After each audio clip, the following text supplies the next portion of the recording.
Dans les rues de West Palm Beach, en Floride, quelques partisans de Donald Trump font entendre leur soulagement. Plus tôt et pour la deuxième fois, l'ancien président a été acquitté, reconnu non coupable dans les violences du 6 janvier dernier au Capitole. Son successeur Joe Biden souligne néanmoins que le fond de l'accusation n'est pas contesté. Il appelle ses concitoyens à défendre la démocratie. Selon les démocrates, Donald Trump a pendant des mois attisé la haine de ses partisans. Suite au verdict, Nancy Pelosi se montre particulièrement virulente. La présidente de la Chambre des représentants dénonce la lâcheté des sénateurs républicains, toujours sous l'emprise de Donald Trump.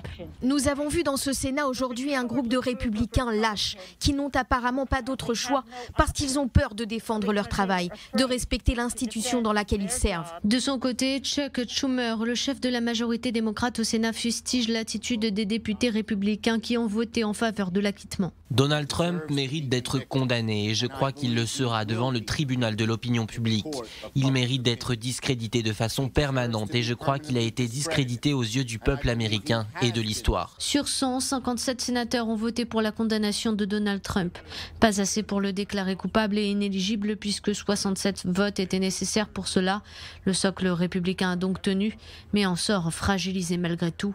L'influent chef de la minorité républicaine Mitch McConnell s'est lancé dans une violente charge contre l'ancien locataire de la Maison-Blanche. Les actions de l'ancien président Donald Trump qui ont précédé l'émeute étaient un manquement honteux au devoir. Il ne fait aucun doute qu'il est dans les faits et moralement responsable d'avoir provoqué les événements du 6 janvier. S'il a voté pour l'acquittement de Donald Trump, c'est uniquement parce qu'il a considéré que le Sénat n'était pas compétent dans une procédure de destitution, puisque le magnat de l'immobilier a quitté le pouvoir.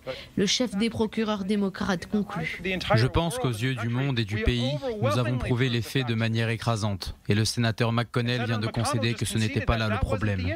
Pas de quoi déstabiliser Donald Trump et ses fidèles alliés qui dénoncent des accusations absurdes. Notre mouvement historique, patriotique et magnifique, Make America Great Again, ne fait que commencer. Dans les mois à venir, j'aurai beaucoup à partager avec vous et j'ai hâte de poursuivre notre incroyable voyage ensemble pour atteindre la grandeur américaine pour tout notre peuple.